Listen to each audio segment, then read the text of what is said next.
Welcome! In front of me I have Mibro Watch A1 and I'm gonna show you how to unpair this watch from the Android phone. First thing we need to do is to open the Mibro application on the phone that is paired with our watch. Actually, let me close it and reopen it, like this. Okay, and once you open the application, first page you should see is home page. Now tap on the device icon and here you should see your Mibro Watch A1 on the device page. Now scroll down, tap on the delete current device, then tap on determine and wait. The watch will disappear from the device page. You can close the app. You can also, just in case, open the settings on your phone.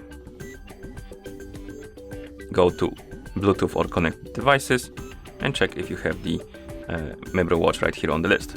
As you can see, it's not here, but in your case it could be, so I recommend to check it. If it was here, tap on the settings icon and tap on forget and then confirm to remove it. And at this point the watch is unpaired from your phone.